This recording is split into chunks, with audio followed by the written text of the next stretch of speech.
What's this new book revealing about Donald Trump? Yeah, well, Bob Woodward, something of a legendary figure here in the United States. He's written books about many presidents and has almost chronicled every president, including Bill Clinton, Barack Obama, the Bushes. So he is somewhat of a legendary figure here. And this latest book is mainly focused on Joe Biden's presidency, but it does deal with the end of Donald Trump's presidency as well. And it's revelations from that part of the book onwards that are really starting to grab that attention. One of them surrounds COVID-19 tests. There is a revelation from this, an allegation from Bob Woodward that he has from aides that Donald Trump sent COVID machines to Vladimir Putin during the height of COVID. He also has this verbatim transcript of a conversation between the two, which we can bring up on screen for you now. Putin says, "Please don't tell anybody you sent these to me." Trump says, "I don't care. Fine." Putin then responds, "No, I don't want you to tell anybody because people will get mad at you, not me. They don't care about me." So one revelation coming from there, and their close relationship is then also further detailed by more aides that have spoken to Bob Woodward. And those aides are telling Woodward that Donald Trump has had numerous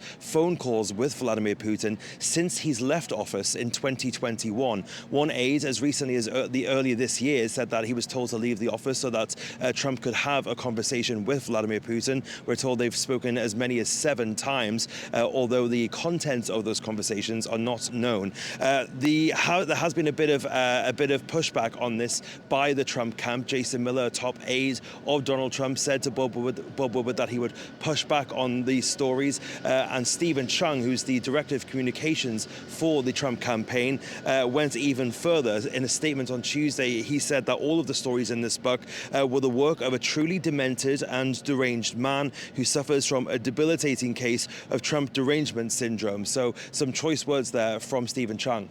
Yeah, very interesting revelations there. The book also has new reporting on Joe Biden as well, doesn't it? Tell us more about that.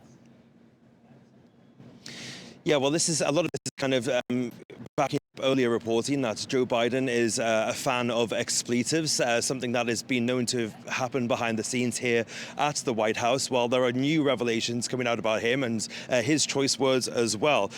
He, according to the book, spoke to one confidant who, in that conversation, he chastised Barack Obama for his handling of the Russian invasion of Ukraine in 2014. He said they, quote, "they effed up in 2014. He said Barack never took Putin seriously, and he should never have let Putin just walk in there, and saying that the US did, quote, nothing. He also says that he regretted choosing Merrick Garland as the Attorney General of the United States. Of course, Merrick Garland was the top prosecutor who appointed a special counsel to look into Joe Biden's son, Hunter Biden, and his tax and gun charges. But the other thing, really, that is, again, grabbing headlines is the relationship between Joe Biden and Netanyahu. It's been no secret that it's been fraught over in the last couple of months, but we are getting fresh words that Bob Woodward has revealed in this book. He writes that Netanyahu was called a, quote, son of a bitch by Joe Biden, and Joe Biden allegedly said he's a, quote, bad effing guy. So some very strong words there, definitely the strongest we've ever heard from Biden about Netanyahu, if indeed it is true. And the book continues that with Netanyahu continuing to say he was going to kill every last member of Hamas.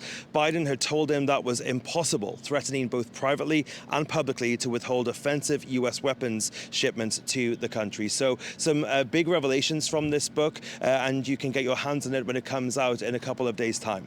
Yeah, I'm sure many will be purchasing that book. Fraser Jackson, our White House correspondent, thank you so much for giving us your insight there. That's it from our daily Zoom in on the US election.